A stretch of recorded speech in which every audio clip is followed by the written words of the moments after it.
할렐루야. 오늘도 말씀을 사모하는 우리 성도님들 위해 하나님의 은혜가 충만하기를 기도합니다. 오늘의 성경 통독은 사사기 11장에서 13장까지의 말씀입니다. 오늘은 사사기 11장의 말씀을 통하여 불우한 상황이 곧 불행은 아닙니다 라는 말씀으로 은혜를 나누겠습니다. 오늘의 본문 사사기 11장 3절 말씀입니다. 이에 입다가 그 형제를 피하여 돕당에 거함에 잠류가 그에게로 모여와서 그와 함께 출입하였더라. 아멘.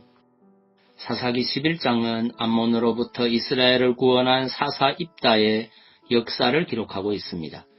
본문에 보면 입다가 형제들의 배척을 받아 추방되어 돕당에 거하게 되었을 때 잠류가 그에게로 모여와서 그와 함께 출입하였다고 하였습니다.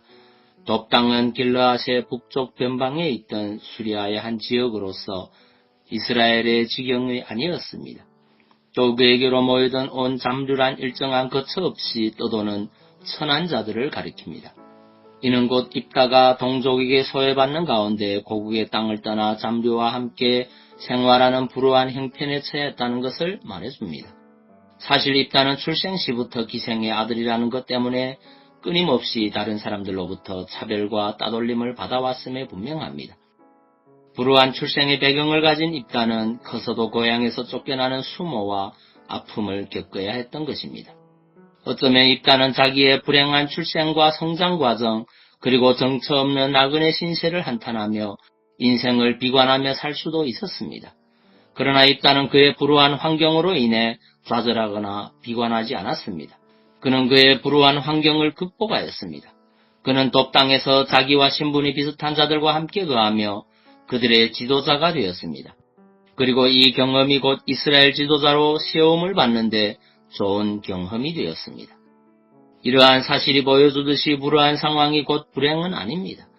우리가 인생을 살아가다 보면 우리의 의지와는 무관하게 어려운 처지에 놓일 때도 있습니다. 어떤 이는 출생이, 어떤 이는 가난한 가정 환경이, 어떤 이는 건강이 문제되는 경우가 있습니다. 그러나 문제는 그런 불우한 상황을 어떤 마음과 자세로 받아들이는가 하는 것입니다.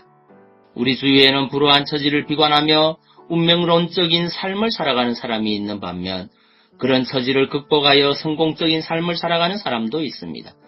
더욱이 하나님을 믿는 자에게는 어떤 어려운 형편과 상황도 절망할 이유가 되지 못합니다. 우리가 믿고 있는 하나님께는 절망이 없기 때문입니다. 오히려 불우한 상황의 인내를 키우는 방편이 되고 그 인내가 연단되면 소망을 이루게 되는 법입니다. 요셉도 형제들의 미움을 받아 애굽의 종으로 팔려가고 억울하게 옥살이를 하는 불우한 청년 시절을 보냈지만 오히려 그 어려웠던 시기가 후에 애굽 총리가 되어 하나님의 구원 역사에 쓰임받는 밑거름이 되었던 것입니다. 성도 여러분, 어떤 불우한 상황도 그것 자체가 불행은 아닙니다. 그에 대한 우리의 태도가 행복이냐 불행이냐를 결정할 따름입니다. 하나님은 우리의 믿음 여하에 따라 그 불우한 상황을 오히려 선한 일을 이루기 위한 기회로 삼으시기도 하십니다. 그러므로 어떠한 어려운 상황에 처하더라도 오히려 그것을 믿음으로 연단하기 위해 하나님이 주신 기회로 여기고 믿음과 인내로서 극복해 나가시기 바랍니다. 그러다 보면 하나님께서는 여러분을 통해 크고 놀라운 일을 행하실 것입니다. 오늘도 어려움을 딛고 일어서는 승리하는 하루 되시기를 바랍니다. 로마서 5장 3절 4절 말씀입니다.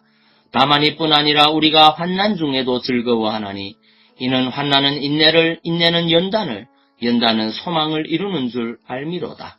아멘. 기도하겠습니다. 사랑의 주님, 우리의 의지와는 상관없이 우리에게 닥치는 어려움과 환난들이 있음을 고백합니다. 그러나 그런 환경이 우리를 연단하는 과정이 되고 축복이 된다는 사실을 깨닫습니다.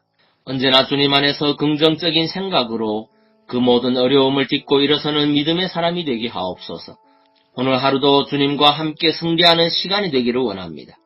또 질병과 마음의 상처들로 고통하는 심령들을 주의 손으로 만지사 치유의 은혜를 입게 하옵소서. 예수님 이름으로 기도하옵나이다. 아멘.